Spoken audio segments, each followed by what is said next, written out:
রোগীর pathological sample বা জৈব নমুনা পরীক্ষার জন্য বিদেশে পাঠাতে সরকারের অনুমোদন লাগবে।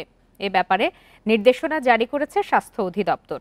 আর্থিক অনিয়ম আর নাগরিকদের জৈব বৈশিষ্ট্য চুরির শঙ্কায় এই সিদ্ধান্ত নেওয়া হয়েছে। সব ধরনের পরীক্ষা নিরীক্ষা দেশেই হয়।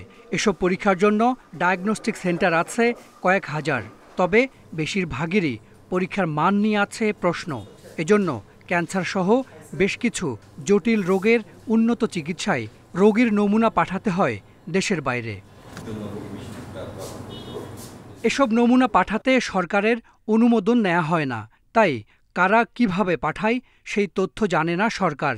এই প্রক্রিয়াকে শৃঙ্খলায় আনতেই স্বাস্থ্য অধিদপ্তরের নির্দেশনা জারি।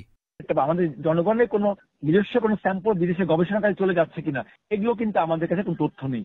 এই কারণে বলছি যে আমরা এই সকল স্যাম্পল যদি পাঠাতে হয় তাহলে বৈধ অনুমতি পত্রের মাধ্যমে পাঠাতে হবে। সেই অনুমতি পত্রের সঙ্গে স্বাস্থ্য মন্ত্রণালয় জড়িত, অনুমতির সঙ্গে আমাদের বাংলাদেশ ব্যাংক জড়িত, অনুমতির সঙ্গে রপ্তানি উন্নয়ন ব্যুরো জড়িত। আমি মনে করি সবার সঙ্গে কথা বলে বৈধ অনুমতির মাধ্যমে পাঠাতে হবে। নির্বিচারে বিদেশে নমুনা পাঠালে দেশের জন্য ঝুঁকি তৈরি হয় বলে জানান বিশেষজ্ঞরা। তবে অনুমোদন নিতে গিয়ে রোগীরা যেন ভোগান্তিতে না পড়েন খেয়াল রাখার তাগিদ তাদের।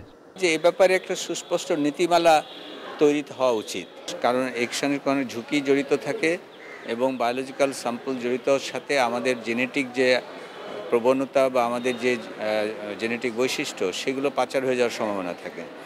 সুতরাং সেটা কিন্তু নিরাপত্তা ঝুঁকি তৈরি করে দেশের জন্য। দেশের বাইরে নমুনা পাঠাতে কোনো বেসরকারি প্রতিষ্ঠানের এককভাবে অনুমোদন নেই।